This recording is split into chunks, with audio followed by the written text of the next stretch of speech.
ദൈവത്തിന് സ്തോത്രം. സങ്കീർത്തനങ്ങൾ 28. യഹോവേ, ഞാൻ അങ്ങയെ വിളിച്ചപേക്ഷിക്കുന്നു. എന്റെ പാറയായുള്ളവേ, അങ്ങ് കേൾക്കാതിരിക്കരുതേ.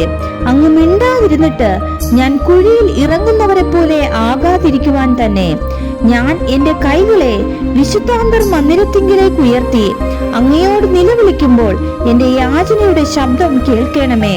ദുഷ്ടന്മാരോടും അകൃത്യം ചെയ്യുന്നവരോടും കൂടെ എന്നെ വലിച്ചു കൊണ്ടുപോകരുതേ.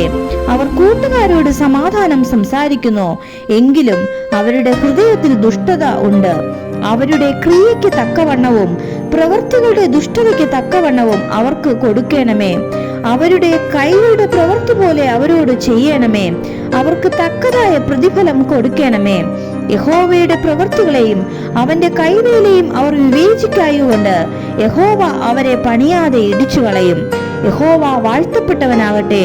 യഹോവ എന്റെ യാചനകളുടെ ശബ്ദം കേട്ടിരിക്കുന്നു. യഹോവ എന്റെ ബലവും എന്റെ പരിചയം ആകുന്നു. എന്റെ ഹൃദയം യഹോവയിൽ ആശ്രയിച്ചു, എനിക്ക് സഹായവും ലഭിച്ചു. അതുകൊണ്ട് എന്റെ ഹൃദയം ഉല്ലസിക്കുന്നു. പാട്ടോടെ ഞാൻ യഹോവയെ സ്തുതിക്കുന്നു. യഹോവ തന്റെ ജനത്തിന്റെ ബലമാകുന്നു. തന്റെ അഭിഷേകത്തിന് യഹോവ രക്ഷാദുർഗം തന്നെ. അങ്ങയുടെ ജനത്തെ രക്ഷിച്ച് അങ്ങയുടെ അവകാശത്തെ അനുഗ്രഹിക്കണമേ. അവരെ മേയിച്ച് എന്നേക്കും അവരെ വഹിക്കണമേ. ആമേൻ.